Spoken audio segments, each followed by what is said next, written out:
پھر آپ نے آگے ارشاد فرمایا اُضُّ عَلَيْهَا بِالنَّوَاجِذِ، سامنے کے دانتوں سے کوئی انسان چیز پکڑتا ہے اس میں مضبوطی نہیں ہوتی، کھینچتے ہیں نکل جاتا ہے، لیکن سائڈ کے جو کنچلیاں ہیں اس سے اگر انسان مضبوطی سے پکڑتا ہے تو انسان نہیں چھوڑتا، مضبوطی زیادہ ہوتی ہے۔ تو آپ نے فرمایا کہ سائڈ کے جو دانت ہیں، جو نواجز ہیں، جو کنچلیاں ہیں، اس سے پکڑو میرے طریقے کو، میرے خلفاء کے طریقے کو نہ چھوڑنا۔ پھر فرمایا وَإِيَّاكُمْ وَمُحْدَثَاتِ الْأُمُورِ، خبردار نئے نئے کاموں سے اپنے آپ کو بچاؤ۔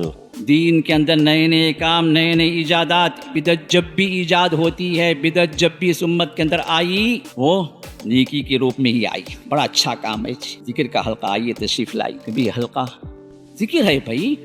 میں آپ کو رامائن کی طرف بلاتا ہوں، مہابھارت پڑھنے کی جنگیں ہوئی، کیسے کیسے مشاکل صحابہ کے سامنے آئے، کسی بھی مصیبت کے جنگ احد میں بہت بڑا مسئلہ، 70 صحابہ شہید ہو گئے، فتح شکست میں بدل گئی۔ اللہ کے رسول سب کو بلاتے، بھائی ذرا بیٹھ جاؤ، ذکر کا حلقہ قائم کر دیں گے ہم لوگ، ذرا آیت کریمہ کا حلقہ پڑھو، سب مل کر قرآن ختم کرو بھائی، اور اللہ کی رحمت اترے گی۔ ہے کوئی دلیل؟ جس عبادت پر کوئی دلیل نہ ہونا، نہ اللہ کے رسول سے نہ صحابہ سے، وہی بدعت۔ اس کو یاد رکھو، اپنے دل و دماغ کے اندر بٹھا لو۔ نیکی یہ نہیں کہ ہم جس کو نیکی سمجھیں، کیونکہ صحابہ کہتے ہیں رسول اللہ صلی اللہ علیہ وسلم نے کوئی نیکی ایسی نہیں چھوڑی جس کے بارے میں آپ نے ہمیں نہ بتلا دیا۔ نیکی کے بتلانے کی ذمہ داری اللہ کے رسول پر تھی، ختم ہو گئی۔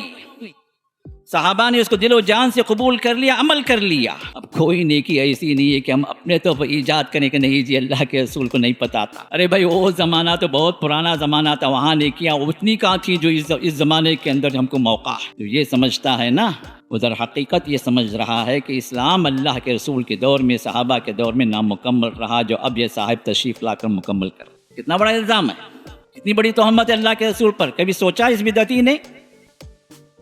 تو اللہ کے رسول نے ارشاد میں ایاکم ومحدثات الامور، خبردار جو بھی نئے نئے کام ہے دین کے اندر وہ ایجاد کرنے سے، ان کو کرنے سے رک جاؤ، نہ کرو، بدعتوں سے اپنے آپ کو دور رکھو۔ فَإِنَّ كُلَّ مُحْدَثَةٍ بِدْعَةٍ، اس لیے کہ ہر نئی بات دین کے اندر یہ بدعت، بدعت کی تعریف اللہ کے رسول نے بتلا دی۔ کیا بھائی وہاں گئے تو خالی بدعت بدعت بدعت بول کو جو ہے ہم کو جو ہے پریشان کر دیتے بھائی۔ میں ہمیں پریشان نہیں کرتے، ہم وہی کہتے ہیں جو اللہ کے رسول نے فرمایا، ہم وہی بتلاتے ہیں جس پر صحابہ نے عمل کیا، اور یہی اہل سنت الجماعت ہیں، بھی آپ کو معلوم ہوگا۔ تو بدعت سے اپنے آپ کو بچانا، ہر نئی بات دین کے اندر رسول اللہ صلی اللہ علیہ وسلم نے فرمایا کہ وہ کام جس پر میں نے نہیں کہا، جس کو کرنے کے لیے میرا اس پر حکم نہیں ہے، میرا عمل نہیں ہے، وہ بدعت ہے۔ لیس علیہ امرنا، جس پر ہمارا حکم نہیں ہے۔ اور پھر فرمایا کہ بدعت انسان کو کہاں لے کے جاتی ہے، فرمایا کہ فإن كل محدثة بدعة وكل بدعة ضلالة۔ ہر خطبے کے شروع میں آپ سنیں گے، صرف سننے کے لیے، ہم تو سنی مسلمان ہیں نا، سن سن کے سن ہو جاتے ہیں، ہم کو نہ جو ہے سمجھنے کی ضرورت پڑتی ہے، نہ عمل کی توفیق ہوتی ہے، سنتے رہنا۔